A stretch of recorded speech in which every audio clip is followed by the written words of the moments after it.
Siapa lagi yang berani melawanku? Kamu bisa datang dan mencobanya." Melihat bahwa mereka bertiga sangat kuat, semua segera mundur ke dasar tembok. Mereka juga tidak bodoh. Pada saat ini, jelas bahwa Emma kedinginan.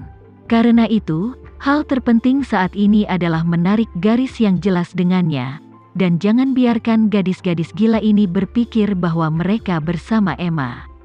Emma sendiri juga ketakutan. Dia benar-benar tidak menyangka bahwa ketiga gadis yang terlihat sangat kurus ini semuanya adalah petarung papan atas. Meskipun dia dan bawahannya terlihat besar, di depan ketiga orang ini, mereka seperti siswa sekolah dasar, dan mereka tidak memiliki kekuatan bertarung sama sekali.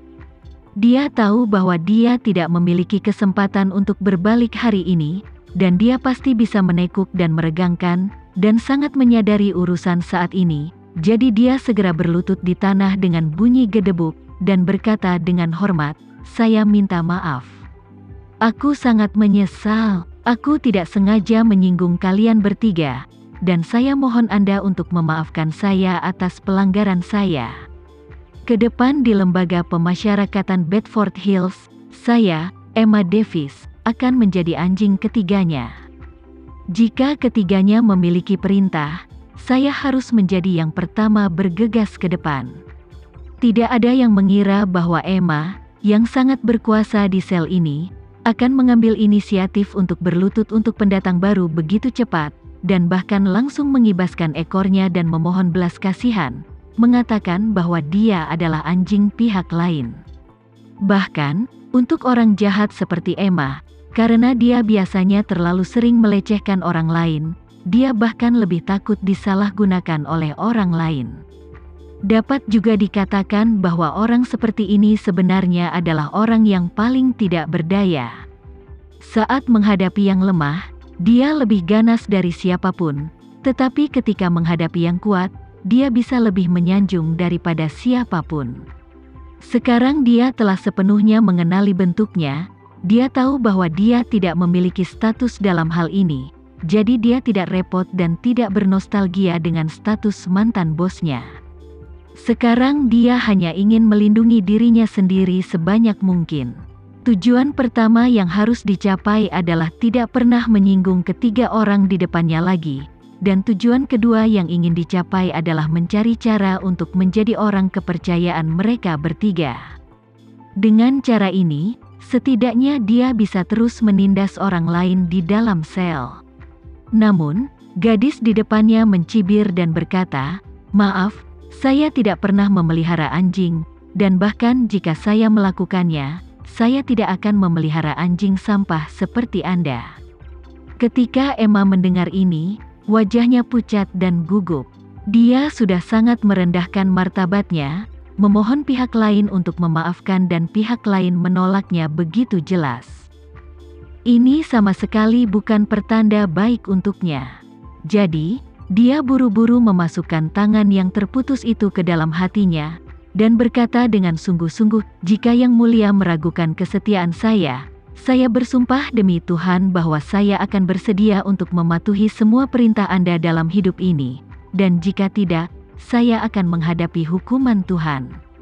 Gadis itu mencibir, "Maaf, saya seorang ateis, saya tidak percaya pada Tuhan." Ketika Emma mendengar ini, dia dengan cepat berkata, "Singkatnya, Yang Mulia, selama Anda percaya pada ketulusan saya, di masa depan, saya akan mengikuti setiap instruksi Anda." Oh, gadis muda itu tersenyum dan berkata, "Bukankah ini akan kembali ke topik tadi? Aku sudah memberitahumu, aku tidak ingin punya anjing." Emma tiba-tiba terjebak dalam dilema. Dia ingin menyenangkan gadis yang bisa bertarung ini, tapi lawannya seperti tembok yang tidak bisa ditembus, jadi dia tidak bisa menemukan titik terobosan sama sekali.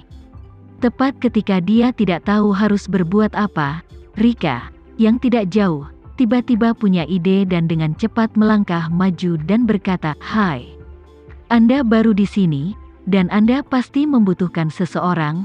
Siapa yang mengerti situasi di sini untuk membantumu mengatasi berbagai masalah?" Berbicara, Dia menepuk dadanya dan berkata dengan serius, "Nona, jika kamu tidak menyukainya, bagaimana kalau kamu melihatku?" Gadis Indonesia yang telah bertindak sebagai penerjemah bahasa Indonesia untuk Emma, melihat Rika saat dia mengajukan diri dan segera berkata, "Jangan percaya, dia baru saja memasuki sel ini kemarin. Sebaliknya, saya telah berada di sel ini selama lebih dari setengah tahun, dan saya memiliki pemahaman yang lebih baik tentang situasi di sini. Jika kamu perlu tahu tentang ini, atau membutuhkan seseorang untuk bertarung, akulah yang paling cocok."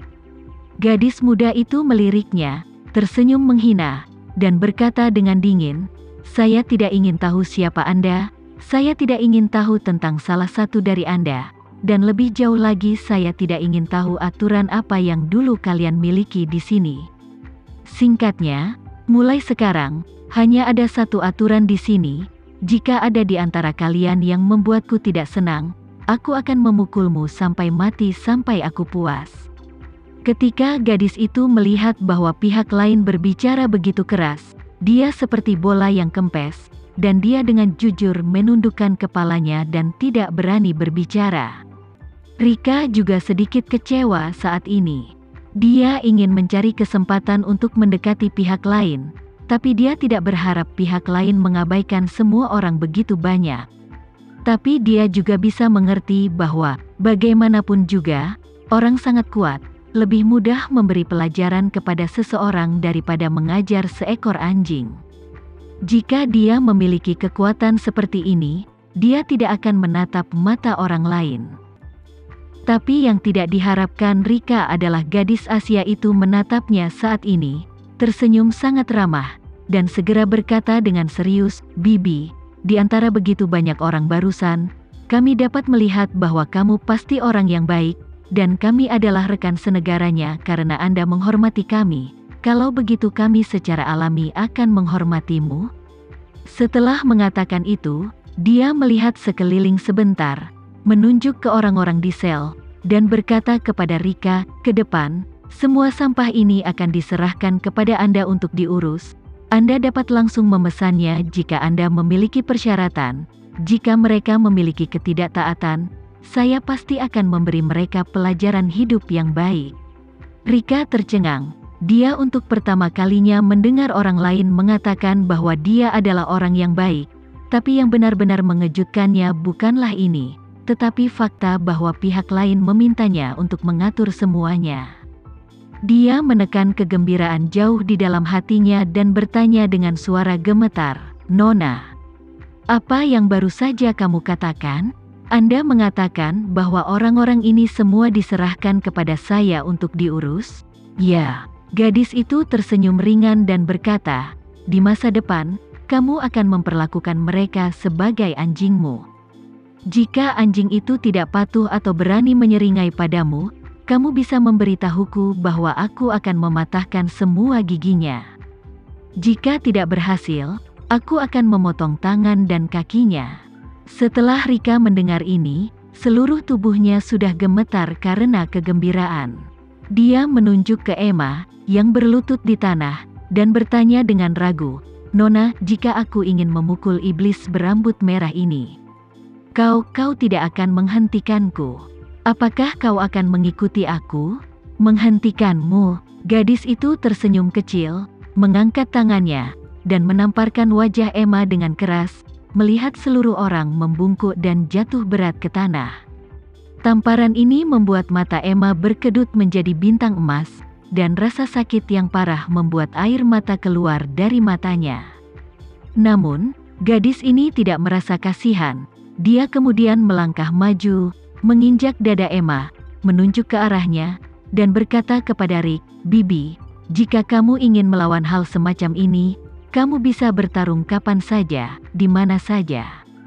Ketika saya pertama kali masuk, saya melihat bahwa wanita ini sedang kesal. Saya pikir dia harus menjauh, tetapi saya tidak menyangka dia akan berani mengambil inisiatif untuk memprovokasi saya.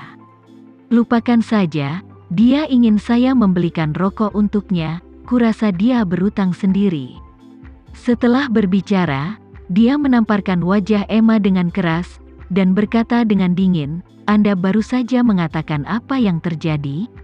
Meminta keluarga saya untuk menemukan seseorang yang Anda tunjuk di luar dan membelikan Anda minuman beralkohol Amerika? Tidak, bukan itu maksudku."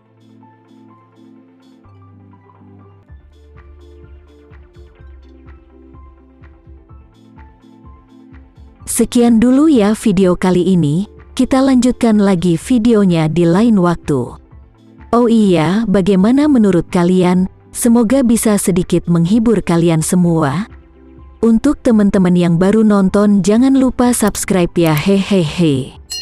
Dan kalau teman-teman ada yang ingin gabung langganan, bisa langsung gabung saja untuk dapat fitur yang menarik dan sedikit membantu Mimin. Terima kasih banyak sudah menonton, sampai jumpa lagi, bye.